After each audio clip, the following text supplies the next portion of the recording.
News Tamil நேயர்களுக்கு வணக்கம். மீண்டும் உங்கள் விருப்பமான தேர்தல் கணக்கு நிகழ்ச்சியை ஆரம்பிக்கின்றோம். கடந்த 2024 நாடாளுமன்ற தேர்தலின் போது நம்முடைய நியூஸ் தமிழ் வாயிலாக இந்த தேர்தல் கணக்கு நிகழ்ச்சியிலே ஒவ்வொரு அரசியல் கட்சிக்கு பின்னால் நடப்பது என்ன, இந்த கூட்டணி பேரங்கள் திரைமறைவிலே என்னென்ன விஷயங்கள் பேசப்படுகிறது உள்ளிட்ட பல விஷயங்களை நாம் விரிவாக பார்த்திருந்தோம். மக்கள் பலரும் இந்த தேர்தல் கணக்கு நிகழ்ச்சி ஏன் நிறுத்தப்பட்டது, அந்த நிகழ்ச்சியை தொடர்ந்து நடத்துங்கள், அது ரொம்ப இன்ஃபர்மேட்டிவ் அதிகமாக கொடுக்கக்கூடிய ஒரு நிகழ்ச்சியாக இருக்கிறது என்று பலரும் கோரிக்கை வைத்து வந்தீர்கள். மக்களுடைய நேயர்களுடைய அந்த விருப்பத்திற்கு ஏற்ப 2026 சட்டமன்ற தேர்தலை மனதில் கொண்டு உங்கள் விருப்பமான தேர்தல் கணக்கு நிகழ்ச்சி மீண்டும் தொடங்கப்படுகிறது. நம்முடைய அரங்கத்திற்கு மூத்த செய்தியாளர் பாரி கார்த்திக் அவர்கள் வந்திருக்கின்றார்.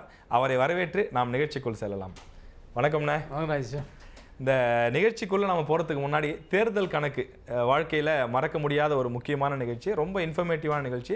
நாமளே செய்திக்காக அப்படிங்கிறத தாண்டி இந்த தேர்தல் கணக்கு நிகழ்ச்சிக்காக கூடுதலாக உழைச்சிருக்கிறோம். அந்த நிகழ்ச்சி பற்றி சுருக்கமாக உங்களுடைய கருத்து என்ன? பொதுவாக அரசியலுக்கு பின்னால் அப்படின்னு செய்திக்கு பின்னாலுங்கிற மாதிரி அரசியலுக்கு பின்னால் நடக்கிற விஷயங்களை சுவாரஸ்யமாக சொல்கிற வச்சு அது பெரிய சக்ஸஸாக இருந்துச்சு. செய்திகளில் சொல்ல முடியாத ஒரு சில விஷயங்களை நம்ம அதை பகிர்ந்துக்கிட்டது பெரிய வித்தியாசமாக இருக்குது. இது என்ன ஒரு முக்கியமான விஷயம்னா, ஒரு செய்தியை படிச்சுட்டு இல்லை ஒரு தொலைக்காட்சியில் ஒரு செய்தியை பார்த்துட்டு உட்காந்து விமர்சனம் செய்கிறவங்களுக்கு மத்தியில் நேரடியாக களத்துக்கு போய் அந்த செய்தியை நம்மளே எடுத்த செய்தியோட பின்புலத்தை நம்ம விசாரித்து நம்மளே பேசுகிற மாதிரி அது பெரிய சக்ஸஸ்ஃபுல்லாக இருந்துச்சு. தொடர்ச்சியாக இந்த வருஷம் அது மிகப்பெரிய சக்ஸஸ் ஆகும் அப்படிங்கிற நம்பிக்கை நமக்கு நிறையா இருக்குது. கண்டிப்பாக 2024 பண்ணதை விட 2026 நோக்கி பயணிக்கக்கூடிய இந்த தேர்தல் கணக்கு ஒரு மிகப்பெரிய இன்ஃபர்மேஷன் மக்களுக்கு அதிகமாக கொடுக்கக்கூடிய ஒரு நிகழ்ச்சியாக அமையப்போகுது. இப்போ நம்ம நடப்பு அரசியல் பற்றி பேசுவோம். இப்போ நடப்பு அரசியல் பற்றி நம்ம பேசும்போது ஹாட் டாபிக் அப்படின்னு இருக்கிறது பாமகவுடைய அந்த பிரச்சனை தான். பாமகவில் தந்தை மகன் இடையே கடுமையான பிரச்சனைகள் தொடர்ச்சியாக நம்ம பல விஷயங்கள் நியூஸ் தமிழ் ஒளிபரப்பு செஞ்சுட்டு இருக்கிறோம். இந்த பாமகவில் நடக்கக்கூடிய பிரச்சனை பற்றி மக்களுக்கு அதிகமாக தெரியும். இதில் மக்களுக்கு தெரியாத பக்கங்கள், தெரிந்து கொள்ள வேண்டிய பக்கங்கள் அப்படின்னா என்ன சொல்லலாம்? இந்த பிரச்சனை இப்படியே போச்சுன்னா என்ன நடக்கும்? ரைஸ், நான் பாமகவினுடைய இந்த பிரச்சனைகளுக்கு முன்னாடி பாமகவுடைய தேவை பற்றி முதல்ல சொல்லிடுறேன். ஆக்சுவலாக என்னென்னா, தமிழகத்தை பொறுத்த வரைக்கும் பல்வேறு வடிவங்கள் போராடி கொண்டிருந்த ஒரு மக்களை அரசியலாக்கி அந்த அரசியலை அதிகாரத்தை நோக்கி பயணிக்க வச்சு அதில் வெற்றியும் பெற்றிருக்கார் டாக்டர் ராமதாஸ். மறுக்க முடியாது. நீங்கள் திமுக அதிமுகங்கிற ரெண்டு பிரம்மாண்ட கட்சிகளுக்கு மத்தியில் பாமகங்கிற கட்சியை வேரூன்றி அதை உருவாக்கி எந்த ஒரு பின்புலமும் இல்லாமல் இவ்வளோ தூரம் கொண்டு வருங்கிறது சாத்தியமான விஷயம் இல்லை, அவ்வளோ எளிதான விஷயமும் கிடையாது. ஏன்னா அந்தளவுக்கு வெற்றி பெற்றிருக்கார். இன்னொரு முக்கியமான வயசு, அவங்க யாருமே பெரிய பேக்ரவுண்ட் உள்ள பெரிய செல்வந்தர்களோ, அந்த சமூகம் பெரிய செல்வந்தர்கள் அதிகமாக இருக்க சமூகமோ இல்லை அவர்கள் மிக அதிகாரத்தில் இருக்கக்கூடிய சமூகமோ இல்லை. ஆனால் இன்றைக்கி தமிழ்நாட்டில் அதிக சட்டமன்ற உறுப்பினர்களை கொண்ட சமூகமாக அது மாறி இருக்கிறதுக்கு பாமக ஒரு முக்கியமான காரணம். அது உறுப்பினர் இருக்க உழைப்பும் பின்னாடிய காரணம். இன்றைக்கி பாமக அல்லாத கட்சிகள் கூட அந்த சமூகத்துக்கு முக்கியத்துவம் கொடுப்பதற்கு பாமகவோட அந்த கட்சியோட பின்புலமும் அதோட பலமும் ஒரு முக்கியமான போராட்டங்கள் இருக்குது. அனைத்து சமூக மக்களுக்குமான அந்த போராட்டங்கள் ஆமாம் இப்போ வரைக்கும் வலுவாக இருக்காங்கிறதான் உண்மை. அப்படி இருக்க கட்சி சமீப காலமாக அவர்கள் தந்தைக்கும் மகனுக்குமான அந்த போக்குங்கிறது எல்லாருமே வெளிப்படையாக விமர்சிக்கிற அளவுக்கு ஆயிடுச்சு. தொடர்ச்சியாக நம்ம பார்த்துக்கிட்டு இருக்கோம். மாநாடு தொடர்ந்து அவர் தன்னைத்தானே நான் தான் தலைவர்னு சொன்னது, அன்புமணி ராமதாஸ் செயல் தலைவராக தான் இருப்பார்னு சொன்னது, இதுகள் எல்லாமே பார்த்திங்கன்னா ஒரு உள்கட்சி பிரச்சனை அப்படின்னு நீங்கள் கடந்து பெற முடியாது. ஏன்னா இந்த பிரச்சனை 2026 சட்டமன்ற தேர்தலில் கண்டிப்பாக எதிரொலிக்கும். அது தொண்டர்கள் மத்தியில் மனநிலை எப்படி இருக்கும்? இப்போ நீயே நிறைய பேர் நிர்வாகிகிட்ட பேசுகிற அவங்க என்ன சொல்கிறாங்க?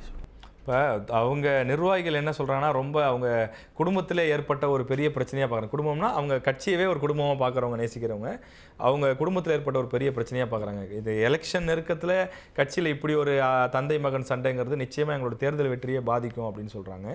இதுக்கு உதாரணமாக அவங்க என்ன குறிப்பிடுறாங்க அப்படின்னா, சமாஜ்வாதி கட்சி உத்தரப்பிரதேச மாநிலத்தில் அந்தளவுக்கு போகாது, அதை சுட்டி காட்டுறாங்க. அதில் என்ன சொல்கிறாங்கன்னா, 2017 வாக்கில் பார்த்தீங்கன்னா அகிலேஷ் யாதவ் அவர் அந்த கட்சியோட தலைவராக வந்துடுறாரு. பின் நாட்களில் அவங்க அப்பாவுக்கும் பையனுக்கும் சண்டை வருது. ஒரு கட்டத்தில் அப்பாவை கட்சியை விட்டு நீக்கிடுறாரு மகன்.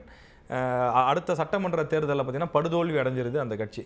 நல்ல வளர்ந்து வந்த ஒரு கட்சி தந்தை மகன் சண்டை காரணமாக பார்த்தீங்கன்னா பல்வேறு காரணங்களும் கூட தோல்வி அடைஞ்சிருது. அதுக்கப்புறம் தான் புரிஞ்சுக்கிறாங்க, ஓ நம்ம 2 பேரும் சண்டை போட்டுக்கிட்டோம்னா நம்ம கட்சி வந்து முன்னேறுவதற்கான வாய்ப்பே இல்லைன்னு உணர்ந்து அதுக்கப்புறம் ஒன்று சேர்றாங்க.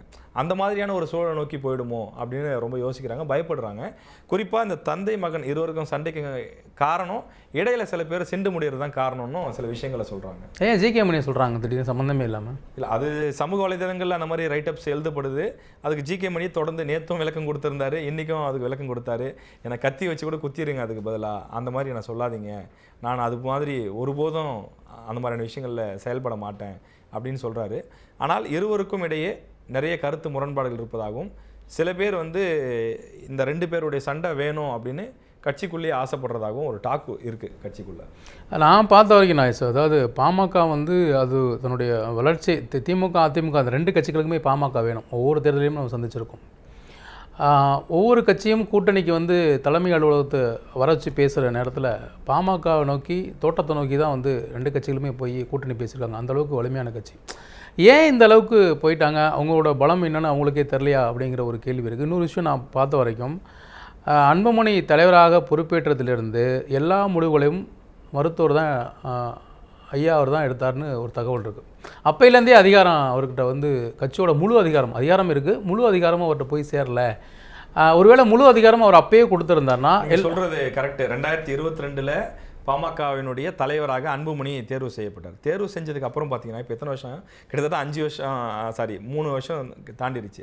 இந்த 3 வருஷத்தில் பாமகவுடைய தலைவராக அன்புமணி செயல்பட்டாரா, முழுமையாக செயல்பட்டாரா அப்படின்னா செயல்படலை. அதுக்கான காரணம் என்னன்னு கேட்டிங்கன்னா, செயல்பட விடலை அப்படின்னும் ஒரு காரணத்தை சொல்கிறாங்க. இந்த ஜெயம் ரவி படத்தில் ஒரு டைலாக் வரும், இப்போ கூட என் கை உங்கள் கைக்குள்ளே தான்ப்பா இருக்குது அப்படின்னு. அந்த மாதிரி அன்புமணியை முழுமையாக ஒரு தலைவராக செயல்படவே விடலை. பெரியவர் டாக்டர் ராமதாஸ் அவர் தான் எல்லா முடிவுகளையும் எடுக்கிறாரு. மாவட்ட செயலாளர் மாற்றுறதா இருந்தாலும், புதுசாக ஒரு உறுப்பினர் போடுறதா இருந்தாலும் எல்லா பணியும் அவரே பார்க்குறாரு. நீங்கள் ஒரு பொறுப்பை நம்பி கொடுத்துட்டீங்கன்னா முழுசாக அவர்கிட்ட கொடுத்துடணும். அப்படி கொடுக்காத காரணத்தினால் ஏற்பட்ட பிரச்சனை இது அப்படின்னு சொல்கிறாங்க. அடிப்படையில் இப்போ ஏன் இந்த பிரச்சனை பெருசாக வருது? நம்ம பார்த்த வரைக்கும் தொடர்ச்சியாக இதே மாதிரி தான் ஒரு கூட்டணி முடிவெடுத்தால் கூட மருத்துவர் தான் பார்த்தாரு, தொடர்ச்சியாக அவர் தான் சந்தித்தார், எல்லாத்தையும் பேசினார். இப்போ ஏன் சமீப காலமாக இந்த பிரச்சனையை வந்து நான் தான் தலைவர் என்று அவர் ஏன் சொன்னதுக்கு முக்கியமான காரணம் என்ன? அவரை மீறி ஏதாவது அன்புமணி தான் நடந்துக்கிட்டாரா? எதுக்கு அந்த மாதிரி சொல்ல வேண்டிய தேவை இருக்குது? இல்லை, நம்ம விசாரித்த வரைக்கும் இதுக்கான காரணம் என்ன அப்படின்னு பார்த்தீங்கன்னா, கூட்டணி தான் பிரச்சனை அப்படின்னு சொல்கிறாங்க. கூட்டணி என்ன பிரச்சனை அப்படின்னா, நீங்கள் இந்த மாநாட்டை கூட சமீபத்திய உதாரணமாக எடுத்துக்கலாம். அந்த மாநாட்டில் அன்புமணி ராமதாஸ் அவர்கள் பேசும்போது முழுக்க திமுகவை குற்றம் சாட்டி தான் பேசுகிறாரு. வன்னியர் இனத்துக்கே துரோகம் செஞ்ச கட்சி வந்து திமுக அப்படின்னு வெளிப்படையாக குற்றம் சாட்டி பேசுகிறாரு.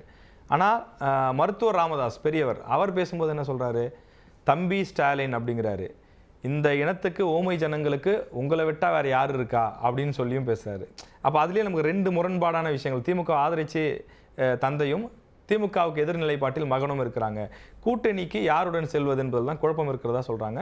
2024 இந்த டாக்கு தான் இருந்துச்சு. என்ன இருந்துச்சு அப்படின்னா, அதிமுகவுடன் கூட்டணி போகணும் அப்படின்னு சொல்லியும், அதிமுகவுடன் கூட்டணி போக வேணாம் அப்படின்னு சொல்லியும் 2 டாக் அப்பா மகன் இடையே இருந்ததாகவும், ஆனால் அன்புமணி அவர்கள் பிஜேபியிடம் விரும்பி சென்றதாகவும் ஒரு டாக் இருக்குது.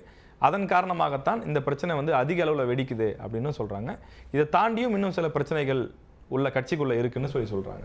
நான் பார்த்த வரைக்கும் ராஜேஷ், அதாவது தமிழ்நாட்டில் வந்து திமுக அதிமுக 2 கட்சிகளுக்கு வட தமிழ்நாட்டில் பார்த்திங்கன்னா 2 கட்சி கொடியும் அதிகமாக இருக்கும். இதை தாண்டி வந்து பாமகவோட கொடியும் விசிகே கொடியும் வந்து வட தமிழ்நாட்டு நிறைய இடங்களில் பறக்கும். ஆனால் இது வந்து தென் தமிழ்நாட்டில் சாத்தியமில்லை. வட தமிழ்நாட்டில் இந்த 2 கட்சிகளும் இவ்வளோ தூரம் வளர்ந்ததுக்கு எந்த ஒரு பின்புலமுமே இல்லாமல் வளர்ந்ததுங்கிறது பெரிய விஷயம். சொல்கிறீங்க, வட தமிழ்நாட்டில் பாமகவும் விசிகவும் வளமாக இருக்கிற மாதிரி தென் தமிழ்நாட்டில் வேறு எந்த கட்சியும் இல்லைன்றீங்க. அதிமுக கண்டிப்பாக ஆல்டர்னேட்டா. ஆமாம், ஆல்டர்னேட்டாக வேறு கட்சி இப்போ இந்த அளவுக்கு வளரல. பாமகவும் விசிகாவும் வளர்ந்த அளவுக்கு ஜான் பாண்டியன் அவர்கள் இருக்காரு, அதே மாதிரி டாக்டர் கிருஷ்ணசாமி அவர்கள் இருக்காங்க. இது இந்த அளவுக்கான ஒரு வளர்ச்சி, இந்த அளவுக்கு வளர்ச்சி இல்லை. அவங்க 2 பேருமே வந்து கடுமையான உயரத்தை அடைஞ்சிருக்காங்கன்னு தான் சொல்ல. ஏன்னா 2 கட்சிகளுமே தவிர்க்க முடியாத அரசியல் சக்தியாக தமிழ்நாட்டில் இருக்காங்க. அப்படி இருக்கப்போ பாமகவுடைய இத்தகைய நிலைப்பாடுங்கிறது திமுக அதிமுக அந்த 2 கட்சிக்கு ஏதோ ஒரு விதத்தில் சாதகமாக தான் அந்த 2026 தேர்தல் கண்டிப்பாக முடியும். பாமக பலவீனப்பட்டால் அது திமுகவுக்கு மிகப்பெரிய ஒரு வாக்கு வங்கியை கண்டிப்பாக கொண்டு போய் சேர்க்கும். அப்படிங்கிற பாமக பலவீனப்பட்ட எப்படி திமுக கண்டிப்பாக பாமகவுடைய இந்த பிரச்சனைங்கிறது, பாமகவோட இந்த பிரச்சனைங்கிறது முழுக்க யாருக்கு சாதகமாக அமைனா திமுக சாதகமாக. ஏன்னா பாமக இத்தகைய சூழலோ தேர்தலை சந்திக்கிறப்ப தொடர்கள் ஒரு கன்ஃபியூஷன் இருப்பாங்க. திமுகவுக்கு எதிராக வலுவாக பேச முடியாது அவங்களால. ஏன்னா தாங்கட்சி பிரச்சனையை தன்னால் பேச முடியாது. பாமகவோட நிர்வாகிகள் இந்த அளவுக்கு கடுமையாக போய் திமுகவுக்கு எதிராக அவங்களால பிரச்சாரம் பண்ண முடியாது. அது வந்து திமுக பெரிய பலமாக இருக்குன்னு நம்புகிறோம். 2026க்குள்ளே இவர்கள் ஒற்றுமை நீங்கள் என்ன நினைக்கிறீங்க? அப்பா மகனிடையே சமரசம் ஏற்படுமா? வாய்ப்பு இருக்கா? உங்கள் கருத்து என்ன? எப்படி இருக்கணும்? இல்லை, எனக்கு தெரிஞ்சு இது மாதிரி பிரச்சனைகள் வந்து எல்லா கட்சியிலையுமே நடந்திருக்கு. பாமகக்கு வெளிப்படையாக தெரியுது, அவ்வளோதான். நான் பார்த்த வரையில் அப்பா மகனுக்குடைய பிரச்சனைகள் வந்து சமாஜ்வாதி கட்சியிலேருந்து தமிழ்நாடு வரைக்கும் நடந்திருக்கு. இது பாமக வெளிப்படையாக, அதுவும் டாக்டர் ராமதாஸ் மூலியமாக தான் அது வெளிப்படையாக தெரியுது இந்த மாதிரி பிரச்சனை இருக்குது அப்படின்னு. ஆனால் இதுவும் சரியாகும். ஆனால் இதில் ஒரு பாயிண்ட் கவனிச்சிங்களா? டாக்டர் ராமதாஸ் தரப்புலேருந்து மட்டும்தான் விஷயங்கள் வெளியில் வந்துகிட்டே இருக்குது. அவர் எதிர்த்து பேட்டி கொடுக்குறதோ இந்த மாதிரியான அறிவிப்பு. அன்புமணி ராமதாஸ் வந்து இன்னமும் 45 ஆண்டு காலமாக ஐயாவினுடைய உழைப்பை கவனித்தீர்களா, ஐயா மட்டும் இல்லைன்னா என்ன ஆயிருக்கும், அந்த மாதிரி தான் பேசுகிறார். இன்ன வரைக்கும் ஒரு வார்த்தை கூட நெகட்டிவாக கட்சிக்கு எதிராகவோ அப்படி இல்லைனா டாக்டர் ராமதாஸுக்கு எதிராகவோ அன்புமணி தரப்பில் இருந்தோ யாரும் எதிராக பேசுகிறதே கிடையாது. அவங்க அமைதியாக தான் அதை கடந்து போகணும். கட்சிக்குள்ளே விரிசலோ இது போன்ற எந்த பிளவுகளோ வந்துடக்கூடாதுன்றதை கொஞ்சம் கேர்ஃபுல்லாக ஹேண்டில் பண்ணுற மாதிரி அன்புமணி தரப்பில் தெரியுது. ஆமாம், இது தேர்தலுக்குள்ளாக இந்த பிரச்சனை முடிஞ்சாதான் அது பாமக மட்டும் இல்லை, பாமகவை சார்ந்திருக்க கூட்டணிக்கும் நல்லது. ஓகே. என்ன ராஜ், தைலாபுரத்தில் 2 நாளாக நிர்வாகிகளோட கூட்டம் போடுறாரு, இன்றைக்கி அணிகள் சார்பில் கூட்டம் போடுறேன்னு சொல்லியிருந்தாரு. என்னாச்சு? உண்மையில இந்த அணிகளுக்குள்ள கூட்டம் வந்தாங்களா, இல்லை மாவட்ட செயலர்கள் வந்தாங்களா? அவர் என்ன பிளானில் தான் இருக்காரு? ஆமாம், நம்ம பார்த்துட்டு இருக்கோம். கடந்த 3 நாளாகவே தைலாபுரம் தோட்டத்தில் பார்த்தீங்கன்னா வந்து கூட்டம் போட்டுட்ருக்காங்க. முதல் நாள் மாவட்ட செயலர் கூட்டம்னு சொன்னாங்க. கிட்டத்தட்ட 98% நிர்வாகிகள் ஆப்சென்ட். அவங்க என்ன அன்புமணி அவர்களே ஆதரவாளராக அறியப்படுறாங்க. அதுக்கு அடுத்த நாள் பார்த்தீங்கன்னா இளைஞர் அணி, மகளிர் அணி, அந்த மாதிரி ஆட்கள்லாம் கூப்பிட்டு ஒரு ஆலோசனை கூட்டம் போட்டாங்க. இன்றைக்கி திங்கட்கிழமை இன்றைக்கி என்ன நடக்குது அப்படின்னு பார்த்தீங்கன்னா வன்னியர் சங்க ஆலோசனை கூட்டம். இப்படி தினசரி ஒரு அமைப்பை கூப்பிட்டு ஒரு அணியை கூப்பிட்டு கூட்டம் போடக்கூடிய வேலையை இந்த ராமதாஸ் அவர்கள் செய்து கொண்டிருக்கிறார். இது பார்க்குறதுக்கு எனக்கு எப்படி தெரியுது அப்படின்னா, அதிமுகவில் எப்படி இபிஎஸ் அணி ஓபிஎஸ் அணின்னு கொஞ்ச நாள் இருந்தது, அந்த மாதிரி போகுமோ அப்படின்னு தோணுது. ஏன்னா ராமதாஸ் அவர்களுடைய நோக்கம் அல்லது அவர்களுடைய பயணம் ஒரு பீட் ரிப்போர்ட்டராக எப்படி தெரியுதுன்னா, அவர் தமிழகம் முழுக்க தன்னுடைய ஆதரவாளர்கள் யாரெல்லாம் இருக்கிறாங்கன்னு தெரிஞ்சுக்கணும்னு ஆசைப்படுறாருன்னு தோணுது. முதல் நாள் மாவட்ட செயலர் கூட்டம் போடும்போதே ஆட்கள் வரலங்கிறப்பவே அவர் ஆஃப் ஆகிருக்கலாம் சைலண்ட்டாக. ஆனால் அடுத்தடுத்து தொடர்ச்சியாக அணிகளை வர சொல்கிறார். மற்ற என்னென்ன அணிகள் இருக்கோ எல்லாரும் வாங்க, நீங்கள் வாங்க அப்படின்னு சொல்லி கூட்டம் போடுறாருன்னா, அப்போ என் சார்பில் யார் யாரெல்லாம் இருக்கிறீங்க, என் ஆதரவாளர் யார், மகனுடைய ஆதரவாளர்கள் யாருன்னு தெரிஞ்சுக்கணும், பிரித்து பார்க்கணுன்னு ஆசைப்படுறாரு. அப்போ இவருக்கு வந்து ஓபிஎஸ் பார்த்தீங்கன்னா பிரிஞ்சு போனதுக்கப்புறம் சைலண்ட்டாக இருப்பார்னு எல்லாரும் நினச்சாங்க. ஆனால் தமிழ்நாடு முழுக்க மாவட்ட செயலாளர்கள் நியமனம் பண்ணார், ஐடி விங் நியமனம் பண்ணார், மகளிர் அணியை நியமனம் பண்ணார். இந்த மாதிரி ராமதாஸ் அவர்களும் தனித்தனியாக அணிகளை போட்டு அவர் தனியாக இப்போ எதுவும் பண்ண போகிறாரா அப்படின்னு நீங்கள் கேட்கலாம். கட்சியே அவரது தானடா, அவர் ஏன்டா தனியாக நியமனம் பண்ணணும்னு. ஆனால் தேர்தல் ஆணையத்தின்படி அங்கீகரிக்கப்பட்ட தலைவராக அன்புமணி தான் இருக்கிறாரு. ஒரு கட்சியோட தலைவர் தான் ஒருத்தரை நீக்கிறதுக்கும் ஒருத்தரை புதுசாக சேர்க்கறதுக்கும் அதிகாரம் பெற்றவர். அப்போ கட்சியினுடைய பொதுக்குழு உறுப்பினர்கள் 99% அன்புமணி அவர்கள் பக்கம் தான் இருக்கிறாங்க. அப்போ அப்படி பார்க்குறப்ப அவர் சொல்கிறது தான் கட்சியே இப்போ அவர் கைக்கு போயிடுச்சுங்கிறது தான் நம்ம புரிஞ்சிக்க வேண்டிய எளிமையான உதாரணமாக இருக்குது. அப்போ ராமதாஸ் என்ன பண்ணுவார் அப்படின்னா, புதுசாக ஏதாவது கட்சியை கட்டமைப்பாரோ, புதுசாக அணி திரட்டுவாரோன்ற ஒரு கேள்வியும் எழுது. அதிமுகவில் ஏற்பட்டது போல் ஓபிஎஸ் அணி, இபிஎஸ் அணி, அந்த மாதிரி அன்புமணி அவர்கள் அணி, ராமதாஸ் அவர்களின் அணி, அந்த மாதிரி ஒரு எதிர்காலத்தில் போகுமோன்ற ஒரு பார்வையும் ஒரு விமர்சனமும் அந்த பேச்சுக்களும் பாமக வட்டாரத்தில் இருக்குது. தனி அணியாக போனால் கட்சி வெவ்வேறு பாதையில் பண்ண 2 பக்கம் கூட்டணி போவாங்க. அன்புமணி அவர்கள் வந்து ஒரு கூட்டணி விரும்புகிறாருன்னு வச்சுக்கோங்களேன். உதாரணத்துக்கு ஏடிஎம்கே பிஜேபி கூட்டணி விரும்புகிறாருன்னு வச்சுக்கோங்களேன். இப்போ தான் வெளியில் டாக் இருக்குது, அந்த பக்கம் போயிடுறாரு. ராமதாஸ் அவர்கள் நான் ஏற்கனவே சொன்ன மாதிரி திமுக விரும்புகிறாருன்னு சொல்கிறாங்க. அவருடைய பலத்தை ஒரு மாநாடு போட்டு நிரூபித்து அவர் திமுக பக்கம் போகிறதுக்கு வாய்ப்பு இருக்குது. இவங்க 2 பேரும் சமாதானம் பண்ணுற முயற்சியில் யாருமே ஈடுபடலையா கட்சியில்? ஜிகே மணி நான் சமாதானம் பண்ணுற முயற்சியில் தான் ஈடுபடுறேன்னு சொல்கிறாரு. ஆனால் சமாதானம் ஆகிறதுக்கான வாய்ப்புங்கிறது ரொம்ப ரொம்ப கஷ்டம். 2 பேருமே வந்து நிலைப்பாட்டில் உறுதியாக இருக்கிறவங்க, இறங்கி வந்துட மாட்டாங்க. உங்களுக்கு 2 பேரை பற்றியுமே நல்லா தெரியும். அதனால் அவர்களை சமாதானம் செய்யணும்னா அவங்க 2 பேரும் முடிவு பண்ணால் மட்டும்தான் உண்டு. ஸோ ஓகே ரைஸ், அடுத்து நம்ம இன்றைக்கி ஒரு முக்கியமான விஷயத்தை பேச போகிறோம். திமுகவில் இருக்கக்கூடிய விடுதலை சிறுத்தைகள் கட்சியினுடைய தலைவர் பல்வேறு விமர்சனங்களுக்கு மத்தியில் நான் தொடர்ச்சியாக திமுகவில் தான் இருக்கேன்னு சொல்லிட்டு எப்பவும் சொல்லிட்டே இருப்பார். அதையும் இப்போ வரைக்கும் சொல்லிட்டுருக்கார். அவர் திமுகவில் தான் இந்த தேர்தலை சந்திக்க போகிறார் அப்படிங்கிறது எல்லாருக்குமே தெரியும். வேணால் அந்த பக்கம் ஏடிஎம்கே பக்கம் பிஜேபி இருக்குது, அது ஒரு பக்கம் இருந்தது. இன்னொரு விஷயம் என்னென்னா, எத்தனை இடங்கள்ங்கிறது முக்கியம் இல்லை, நாம் இந்த தேர்தலில் யார் கூட நிற்கிறோங்கிறது தான் நம்ம முக்கியம். எத்தனை இடங்களை பெற்றாலும் இன்னொரு பாயிண்ட், கூடுதலாக இடம் வாங்கி நாம ஆட்சியாக பிடிக்க போகிறோம் அப்படின்னு சொல்லி ஏன் அப்படி சொல்கிறாரு? ஏன் கூடுதலாக இடம் வாங்க நம்ம ஆட்சியாக பிடிக்க போகிறோங்கிறது கட்சிக்காரங்களுக்கு மத்தியில் ஒரு கலக்கத்தை ஏற்படுத்துருச்சு. அப்போ தலைவர் இந்த தடவை யார் தான் வாங்குவாரோ அப்படிங்கிற மாதிரிலாம் பேச ஆரம்பிச்சிட்டாங்க.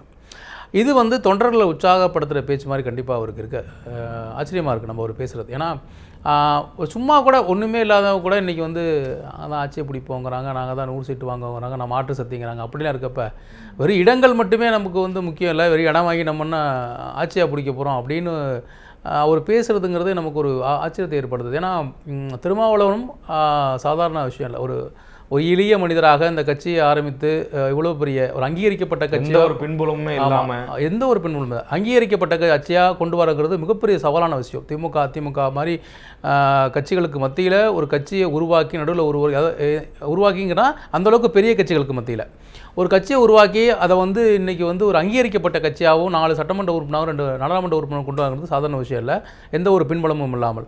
ஆனால் அப்படி பின்புலம் இல்லாமல் இந்த கட்சியை இவ்வளோ தூரம் வளர்த்துட்டு நமக்கு இடங்கள் தான் முக்கியம் இல்லை அப்படிங்கிறப்ப, அப்போ இனி வந்து அவர் என்ன இடங்களை பற்றி அவர் பேசுவார், என்ன எதிர்பார்ப்பாருங்கிறது நமக்கு ஒரு கேள்விக்குறியாக இருக்குது. இன்னொரு விஷயம், இந்த பேச்சு வந்து நான் தெரிஞ்ச வரைக்கும் விடுதலை சிறுத்தைகள் கட்சியினுடைய தொண்டர்கள் மத்தியில் மிகப்பெரிய ஒரு ஆச்சரியத்தை ஏற்படுத்திருச்சு. என்னடா அது, நம்ம திமுக தான் கூட்டணி போகிறோங்கிறது ஒன்று, ஏன்னா இன்னொரு பக்கம் ஒரு ஆளாக வந்து அதிமுக பக்கம் போக முடியாது, ஏன்னா பாஜக அவர் இருக்கிற இடத்துல நான் போக மாட்டேன்னு ஏற்கனவே தெளிவாக சொல்லியிருக்காரு.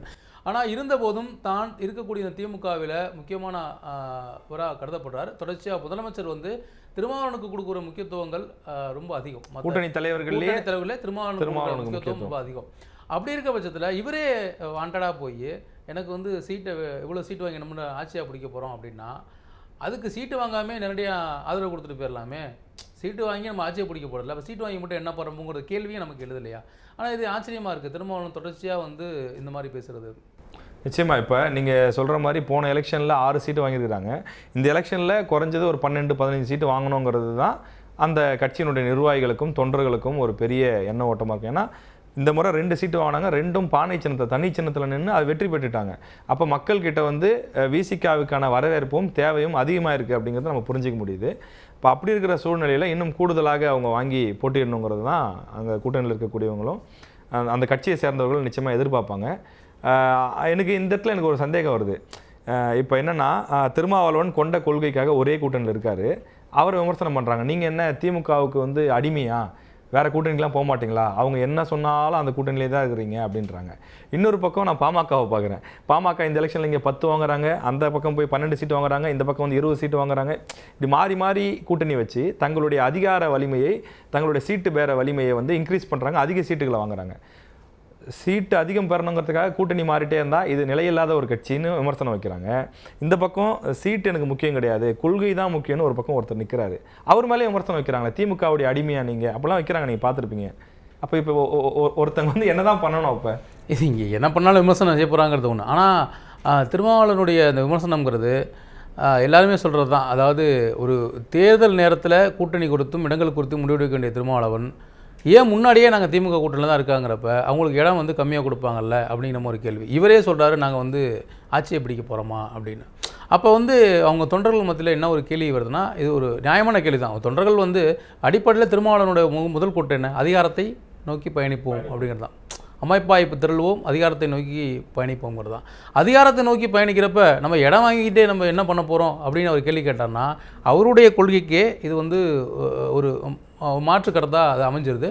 ஆனால் இது எந்த அளவுக்கு போய் சாத்தியம்னு தெரில. இதே திருமாவளவன் சீட்டு வர எலெக்ஷனில் இப்போ திருமாவளவன் அவர்களுக்கு நீங்கள் தான் திமுக பீட்டு பார்க்குறீங்க, உங்களுக்கு தெரிஞ்சிருக்கும். இன்னும் இப்போ ஒரு பேச்சு இருக்கும்ல, அட்லீஸ்ட்டு இப்போ என்ன பேச்சு இருக்குது, திருமாவளவன் அவர்களுக்கு எவ்வளோ சீட்டு கொடுப்பாங்க, கூடுதலாக கொடுக்க வாய்ப்பு இருக்கா, என்ன பேசுகிறாங்க? இப்போ போன தடவை வந்து சிபிஎம் சிபிஐ மதிமுக விசிக இவங்க எல்லாத்துக்குமே 6 சீட்டு கொடுத்தாங்க.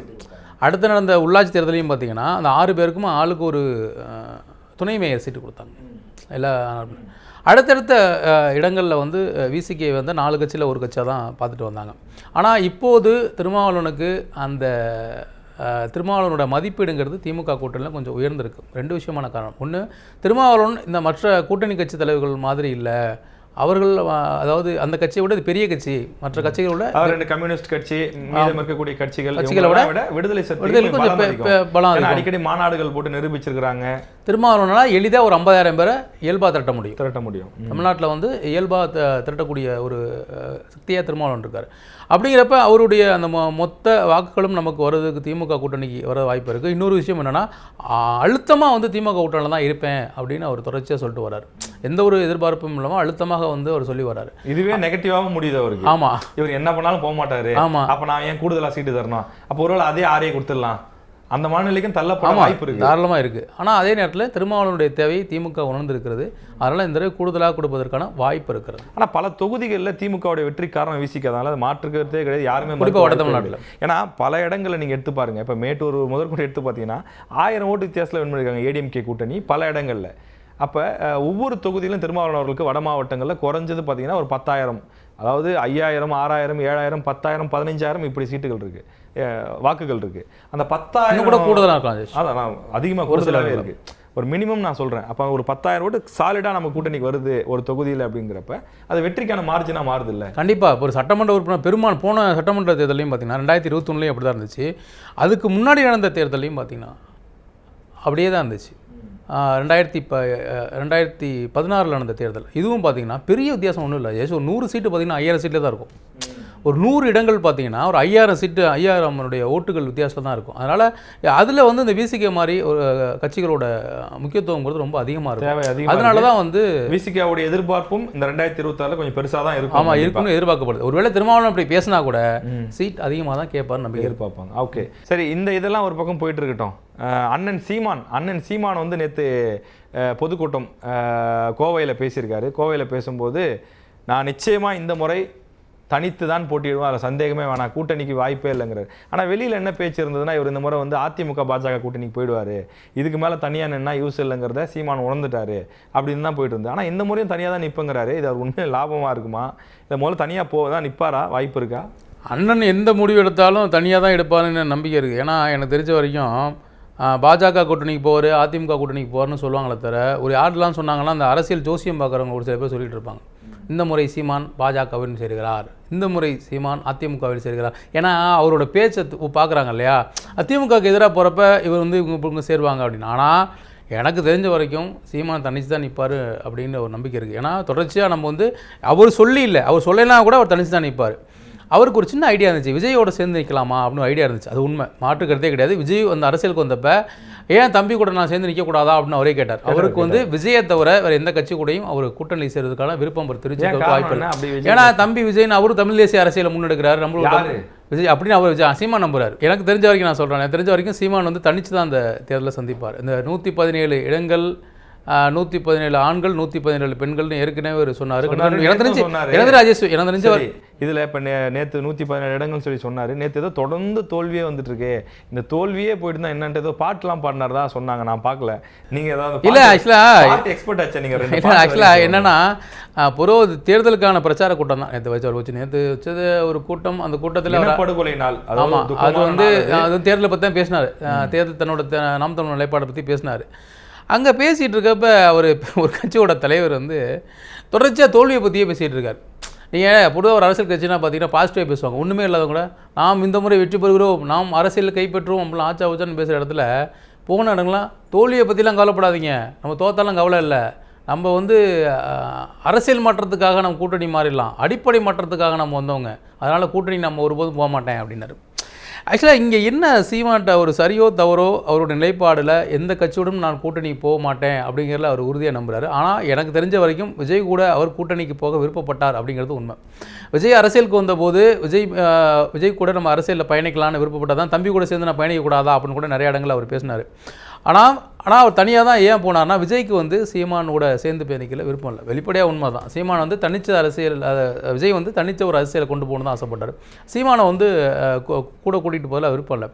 ஆனால் நமக்கு தெரிஞ்ச வரைக்கும் அந்த விஜயனுடைய அரசியல் வருகை சீமானை பாதிக்குமானா கண்டிப்பாக பாதிக்கும். நிறைய கட்சிகளாக பாதிக்குவேன், அதில் சீமானையும் பாதிக்கிறதுக்கான வாய்ப்பு இருக்குது. அதனால தான் இப்போ சீமான் என்ன பண்ணுறாரு, 134 இளைஞர்களுக்கு நான் வாய்ப்பு கொடுக்குறேன் அப்படின்னு ஒரு நேற்று அறிவிச்சிருக்காரு. 134 இளைஞர்களுக்கு நான் வாய்ப்பு கொடுக்குறேன் அப்படின்னு.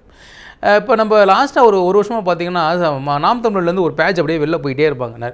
நம்ம ஒரு டைம் பார்த்துட்ருக்கோம். இப்போ பார்த்தீங்கன்னா நிறைய பேர் ஆமாம் திமுகவில் போனாங்க, அதிமுக போனாங்க, பாஜக போனாங்க, வேல்முருகன் அவர்களை நோக்கி நிறைய ஆமாம் நிறைய பேர் தமிழக வாழ்வுரிமை கட்சி அண்ணன் வேலுமுருகன் நோக்கி கூட போனாங்க. ஆனால் நம்ம பார்த்த வரைக்கும் இவங்களெல்லாம் போனதுக்கப்புறம் ஏன் சீமான் தனிச்சு நிற்கிறாரு, இவரால் இயங்க முடியுமா அப்படிங்கிற கேள்வி இருக்குது. நம்ம அடிப்படை ஒரே விஷயந்தான், அண்ணன் சீமான் வச்சு நடத்துகிற ஒரு தமிழ் தேசிய பொறியியல் கல்லூரி ஒரு பேஜ் உள்ளே வந்துச்சுன்னா இன்னொரு பேஜ் வெளில போயிடும். அதனால வந்து கதவு மூடினா ஒரு கதவு திறக்கும். ஆமா, ஒரு 10 பேர் வெளியே போனா 20 பேர் உள்ள ஆமா, வருவாங்க. அப்ப 2023 கல்வியாண்டில் ஒரு பேஜ் வெளில போயிட்டாங்களா 2026 பேஜ் உள்ளே வந்துடுவாங்க. அது மாதிரி தான் தவிர அதனால் வந்து பெரிய பாதிப்பும் நாங்கள் இல்லை. ஏன்னா சாலிடாக அவரும் ஒரு தனித்த அரசியல் எந்த ஒரு பேக்ரவுண்ட் இல்லாமல் ஒரு கண்டிப்பாக எந்த இடம் ஒரு எம்எல்ஏ சீட் கூட போறீங்க. நாம் தமிழர் கட்சி ஆரம்பிச்ச இத்தனை ஆண்டுகளில் ஒரு எம்எல்ஏ சீட்டை கூட எந்த ஒரு அதிகாரத்தையும் நோக்கி பயணிக்கலை. ஆனால் இருந்த போதும் இவ்வளோ ஒரு கட்சியை வந்து ஒரு அங்கீகரிக்கப்பட்ட காலமா ஒரு அங்கீகரிக்கப்பட்ட கட்சியாக மாறுறதுங்கிறது ரொம்ப பெரிய விஷயம். நேற்று கூட அந்த விஷயத்தை அவர் வழியோட சொல்லியிருப்பாரு. முதல் எலெக்ஷனில் போட்டிக்கிட்டோம் 1.1%, இரட்டை மெழுகுவர்த்தின்ற ஒரு சின்னத்தை வச்சு. அதுக்கப்புறம் வந்தோம் 5%. அப்பயே ஏன் அங்கீகரிக்கப்பட்ட கட்சியாக வாங்க முடியல, நீலகிரியில் ஆட்களை போட மறந்துட்டாங்க அப்படிங்கிற விஷயத்தெல்லாம் சொல்லியிருந்தாரு. அப்புறம் 8% மேலே வாக்குகள் வாங்கி இனி தமிழ்நாட்டின் தவிர்க்க முடியாத ஒரு சக்தியாக நாம் தமிழர் வளர்ந்துருக்கு அப்படிங்கிறதையும், அந்த தோல்வியெல்லாம் நீங்கள் சொன்ன மாதிரி சோகமாக சொல்லிட்டு அந்த வளர்ந்து வந்ததுக்கான ஒரு விஷயத்தையும் அவர் அந்த பெருமையாக சொன்னார். இன்னொரு விஷயம் ராஜேஷ், ஏன் வந்து சீமான் வந்து எந்த ஒரு எம்எல்ஏ சீட்டில் எம்பி சீட்டு எதுவும் இல்லை, ஆனால் தொடர்ச்சியாக வந்து அந்த கூட்டணிக்கு போகிற எனக்கு ஒரு சந்தேகம், அதுக்கு முதல்ல விளக்கம். இவர் ஓட் பேங்க் ஏன் தனியாக தான் நிற்கிறாரு இன்னைக்கு இந்த எலெக்ஷனில்? அவர் ஏன் கூட்டணி போடக்கூடாது, ஏன் தனியாக நிற்கிறாரு? நமக்கு தெரிஞ்ச வரைக்கும் நான் வந்து அதான் ஏற்கனவே சொன்ன மாதிரி தான், அரசியல் மாற்றத்துக்காக நான் வந்து வரல. நம்மள்ட்ட தனிப்பட்ட விதத்தில் பேசினப்பே அவர் சொல்கிறேனே, அரசியல் மாற்றத்துக்காக வந்தால், ஏன்னா அவங்க ஒரு சில நேரங்களில் கேள்வியாக கூட கேட்டிருக்கேன், ஒரு மாதிரி டயர்டாகலையா அவங்களுக்கு, தொடர் தோல்விகள் ஒரு மாதிரி டயர்டாகலையா, விரக்தி ஆகலையா நீங்கள் அப்படின்னு. அதுக்கு அவர் சொன்ன பதில் ப்ரெஸ் மீட்லேயே கூட சொல்லியிருக்காரு, நான் அரசியல் மாற்றத்துக்காக வந்து அரசியலுக்கு வந்தேன்னா நான் ஒரு இடங்களில் 10 இடமோ 15 இடமோ வாங்கிட்டு அது 5 இடம் 6 இடம் வெற்றி பெறலாம். ஆனால் நான் அடிப்படை மாற்றத்துக்காக வந்தவன், இந்த அரசியலோட கட்டமைப்பை வந்து மாற்ற வந்தவன், அதனால் நான் வந்து ஒரு கட்சியில் போய் கூட்டணி போகக்கூடாது. இன்னொரு விஷயம் என்னென்னா, நிறையா பேர் இந்த மாதிரி கொள்கை பேசிட்டு போனவங்க எல்லாம் ஏதோ ஒரு கட்சியில் கூட்டணி சேர்ந்து அவங்க காணாம போயிட்டாங்க. அவங்க அது வரலாற்றில் நம்ம பார்த்துருக்கோம், காணாம போயிட்டாங்க. நிறைய கட்சிகள் அது மாதிரி எடுத்து வழக்கமாக சொல்கிறார், காணாம போயிட்டான். ஆனால் அப்படி ஒரு சூழல் எனக்கு வந்துடக்கூடாது. ஒருவேளை நான் இந்த தேர்தலில் தொடர்ச்சியாக தனியான்னு நான் போயிட்டா கூட நாம் தமிழர் கட்சி என்னைக்காவது ஒரு நாள் அதிகாரத்தில் வரும் ஒரு நம்பிக்கையோடு அவர் சொல்கிறார். அதை பார்க்கலாம். லாஸ்ட்டாக நம்ம இந்த வாரத்தில் ஒரு முக்கியமான டாபிக் வந்து, நான் இருக்கேனா நான் இல்லையா நீயே சொல்லு அப்படின்னு ஓபிஎஸ் சொல்கிறேன். ஓபிஎஸ் சொல்கிறாரு, நான் கூட்டணியில் இருக்கலாம் இல்லையா நீங்களே சொல்லுங்க. ஏன்னா ஒரு மிகப்பெரிய ஒரு தலைவராக இருந்தவர், ஒரு முக்கியமான ஒரு மனிதராகவும் தமிழக அரசியலில் அறியப்பட்டவர். அது மட்டுமல்ல முதலமைச்சராக இருந்தவர் 3 முறை. ஆனால் அவர் வந்து நான் கூட்டணியில் இருக்கேனா இல்லையா நீங்களே சொல்லுங்கள், நான் சொல்லலை அப்படின்னு கூட சுயமாக அந்த முடிவை கூட அவரால் எடுக்க முடியாமல் இருக்குது. ஆச்சரியமாக இருக்குது. என்ன தான் நடந்துகிட்ருக்கு இந்த ஓபிஎஸ். டிடிவி கூட நேற்று ரொம்ப பயங்கரமாக பேசியிருக்காரு. நீ ஏதாவது ஆமாம் முதுகலத்தூரில் அவர் பேசுகிறப்ப நத்தம் விஸ்வநாதனை குறிப்பிட்டு, நான் கூட்டணியில் இருக்கேனா இல்லையா நீங்கள் சொல்லக்கூடாது, அதை வந்து ஓனரை சொல்ல அப்படின்னு கஞ்சா கருப்பு. ஆமாம், இதில் என்ன ஒரு விஷயம் நான் பார்த்த வரைக்கும், இதுக்கு வந்து அதிமுக தான் பதில் சொல்லணும், பாஜக பதில் சொல்கிறதுங்கிறது தவறு. ஏன்னா அதிமுகவை பொறுத்த வரைக்கும் டிடிவி வரதையோ அவர்கள் வந்து ஓபிஎஸ் வரதையோ விரும்பலை. இன்னும் சொல்ல போனால் பாஜக கூட்டணிக்கு எடப்பாடி பழனிசாமி போய் சேர்ந்ததுக்கு காரணமே இவங்க 2 பேரையும் விடக்கூடாதுன்னு தான். இவங்க 2 பேரும் போய் பாஜக பக்கத்தில் நின்று நமக்கு ஏதாவது குடசல் கொடுத்துருவாங்கன்னு சொல்லிட்டு தான் இவரே போய் நின்ட்டார். போய் இப்போதால இவர் போய் அந்த கட்சியை காப்பாற்றணும்னு சொல்லிட்டு போய் நின்றார். இப்படி இருக்க சூழலில் இவங்க வந்து கூட்டணியில் சேர்த்துக்கிறத அவர் ஏற்றுப்பாரா, அதுங்கிற 2 கேள்வி. இன்னொரு இருக்கு என்னென்னா, என்டிஏ கூட்டணியில் அதிமுக இருந்தால் கூட தமிழ்நாட்டில் என்டிஏ கூட்டணியோட லீடர் யார் அப்படிங்கிற ஒரு கேள்வி இருக்குது. இந்த தமிழ்நாட்டில் என்டிஏ கூட்டணி லீடராக என்ன இருக்க முடியும். ஆனால் இவங்க என்ன சொல்கிறாங்கன்னா, தமிழகத்தை பொறுத்த வரைக்கும் அதிமுக தலைமையிலான கூட்டணி தான். ஆமாம், தேசிய கேண்டிடேட்டும் இபிஎஸ் தான். ஆமாம், அதையும் சொல்லிட்டாரு. தமிழ்நாட்டை பொறுத்த வரைக்கும் தேசிய ஜனநாயக கூட்டணியோட தலைவராக எடப்பாடி பழனிசாமி தான் இருப்பார். அதிமுக தலைமையிலான கூட்டணி தான் தமிழகத்தில் இருக்கணும். இதில் இன்னொரு முக்கியமான விஷயம், இந்த அதிமுக தலைமையிலான இந்த கூட்டணியை இவங்க 2 பேரும் ஏற்றுப்பாங்களா ஏற்றுக்கலாம், ஆனால் இவங்க ரெடியாக இருக்காங்க. ஓபிஎஸ் ஒன்றும் மாற்றுக்கிறது இல்லை, டிடிவிக்கு மாற்றுக்கிறது இல்லை சொல்கிறாரு. நிறைய பேர் கவனிக்கலாம், சொல்கிறேன்னு கேளுங்க. தமிழகத்தில் இதுவரை நடந்த ஆட்சியிலே மோசமான ஆட்சி கடந்த 4 ஆண்டு கால திமுக ஆட்சி தான் அப்படின்னு ஒரு வார்த்தை சொல்கிறாரு. அப்போ செய்தியாளர் கேட்குறாரு, எங்க போன ஆட்சியை விடவான்னு கேட்குறாரு. ஆமாம், போன ஆட்சி விடுங்க, போன ஆட்சி எடப்பாடியோட ஆட்சிங்க, பார்த்து பேசுங்கிறாரு. ஏப்பா தம்பி, நான் பேசுகிறேன் தமிழ் தானே பேசுகிறேன், தாய்மொழி தமிழ் தானே பேசுகிறேன், புரியுது இல்லை? இதுவரை நடந்த ஆட்சின்னு என்ன அர்த்தம்? போன ஆட்சியும் சேர்த்து தான். அப்போ எடப்பாடி ஆட்சி நல்லா இருந்ததுன்னு மறைமுகமாக அவர் சொல்கிறார், நேரடியாகவே சொல்கிறாரு.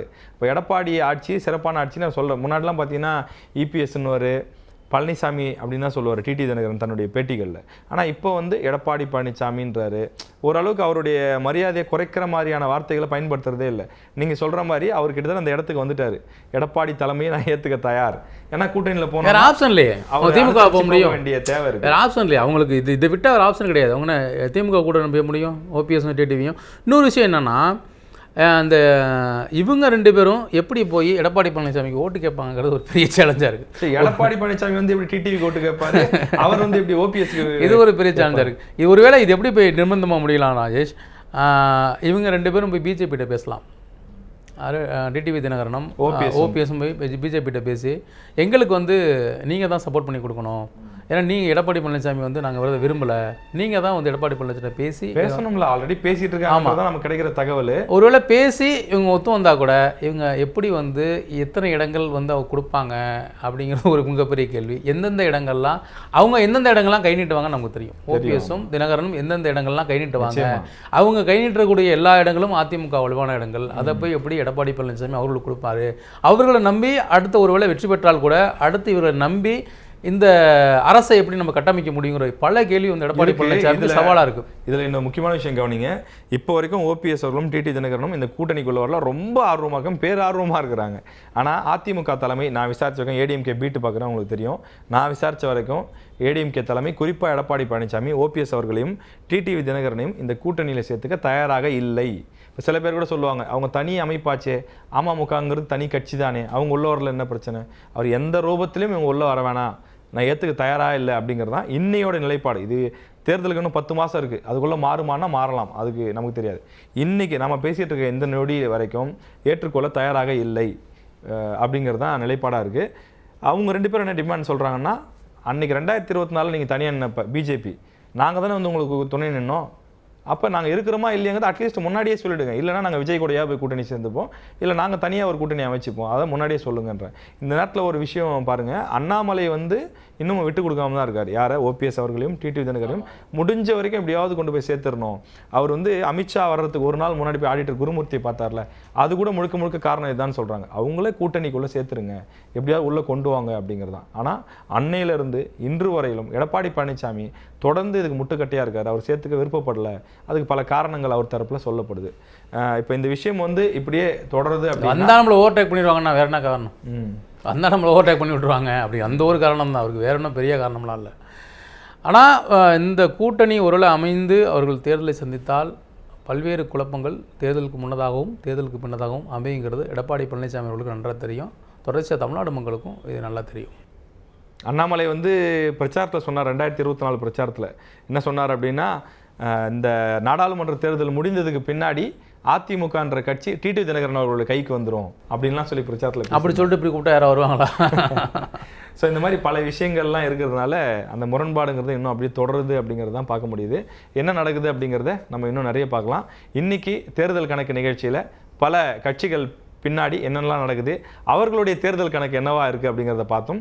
மீண்டும் அடுத்த நிகழ்ச்சியில் இன்னும் விரிவாக பேசலாம். நன்றி. பார்வையாளர்களுக்கும் மிக்க நன்றி.